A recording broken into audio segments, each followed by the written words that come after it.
नमस्कार, मैं हूं दिबांजलि मोइत्रा। देश की सबसे पुरानी पार्टी कांग्रेस की लगता है ग्रह दशा ठीक नहीं चल रही। एक तरफ जहां वो 5 राज्यों में बुरी तरह से चुनाव हार गई, तो वहीं अब इस मुश्किल दौर में उसके अपने साथी भी कथित तौर पर धोखा देने लगे। और इसी कथित धोखे की वजह से बीजेपी ने जब जीत हासिल की, फिर तो कांग्रेस इस कदर बौखला गई कि जिन साथियों के दम पर जीत के सपने देखती थी, उन्हीं साथियों को धोखेबाज तक कहने लगी। रिपुन बोरा कांग्रेस के एक ऐसे दिग्गज नेता हैं जो असम के शिक्षा मंत्री के साथ साथ असम कांग्रेस के अध्यक्ष भी रह चुके हैं और साल 2016 में उन्हें कांग्रेस ने राज्यसभा भी भेजा था। मगर इसी साल उनका कार्यकाल खत्म हो रहा है और कार्यकाल खत्म होने से पहले ही कांग्रेस चाहती थी कि उन्हें एक बार फिर राज्यसभा जाने का मौका मिले। यही वजह थी कि उसे बदरुद्दीन अजमल की party all India United democratic front यानी AIUDF के साथ ही अपने विधायकों पर भी पूरा भरोसा था कि इनके दम पर रिपुन बोरा दोबारा राज्यसभा पहुंचने में कामयाब हो जाएंगे। लेकिन बीजेपी ने ऐसी जबरदस्त रणनीति बनाई जिसके आगे कांग्रेस का पूरा गुणा गणित फेल हो गया और रिपुन बोरा का दोबारा राज्यसभा जाने का सपना अधूरा का अधूरा ही रह गया। कांग्रेस को अपनों ने दिया धोखा। दरअसल असम में बीजेपी की सरकार है और 126 वोट में से 83 वोट उसके पास थे। यही वजह है कि बीजेपी ने राज्यसभा चुनाव के लिए 2 उम्मीदवारों को मैदान में उतारा था, जिनमें से एक उम्मीदवार थे पवित्रा मार्गरेटा और दूसरे थे रवंगवरा नारजारी। और जीत के लिए चाहिए थे 43 वोट, यानी पवित्रा मार्गरेटा की जीत के लिए तो वोट पर्याप्त थे और वो जीत भी गए। मगर दूसरे उम्मीदवार रवंगवरा नारजारी को जीत के लिए 3 वोट कम थे।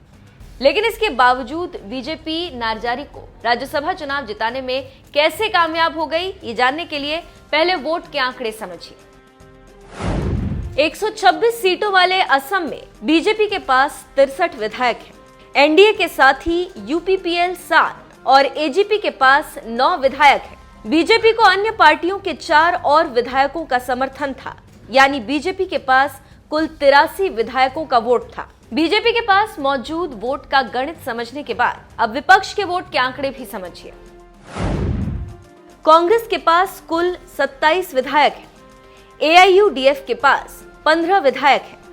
CPIM और रायजोर के एक विधायक हैं, यानी विपक्ष के पास कुल 44 वोट थे। विपक्ष में बैठी कांग्रेस के पास 44 वोट थे, लेकिन इसके बावजूद वो अपने उम्मीदवार रिपुन बोरा को नहीं जिता पाई, क्योंकि उसके एक विधायक सिद्दीकी अहमद का वोट बेकार चला गया। उन्होंने दरअसल बैलेट पेपर पर न्यूमेरिक में 1 लिखने की बजाय 1 लिख दिया था, जिससे उनका वोट रद्द हो गया और कांग्रेस के पास 43 वोट ही बचे, जो हालांकि रिपुन बोरा की जीत के लिए काफी थे। लेकिन जब नतीजे आए तो बीजेपी की सहयोगी पार्टी UPPL के उम्मीदवार नारजारी को 44 वोट मिले और वो राज्यसभा चुनाव जीत गए, जबकि कांग्रेस उम्मीदवार रिपुन बोरा को महज 35 वोट ही मिले और वो चुनाव हार गया।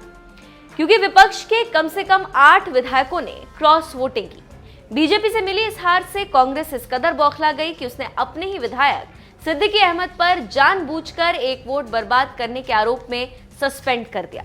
तो वहीं बदरुद्दीन अजमल की जिस AIUDF के दम पर वो जीत के सपने देख रही थी, उसी AIUDF पर धोखा देने का आरोप लगाने लगी। क्रॉस वोटिंग करने वाले विधायकों को लेकर कांग्रेस ने जहां AIUDF पर अपने कुछ विधायकों से क्रॉस वोटिंग कराने का आरोप लगाया, तो वहीं AIUDF ने कांग्रेस विधायकों के भाजपा को वोट देने का दावा किया।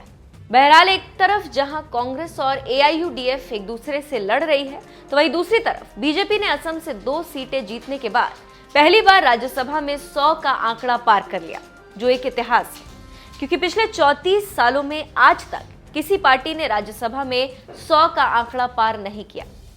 बहरहाल इन सबके बीच असम में बीजेपी ने जिस तरह से कांग्रेस को सियासी पटखनी दी, इस पर आपका क्या कहना है? अपनी राय हमें कमेंट कर जरूर बताएं।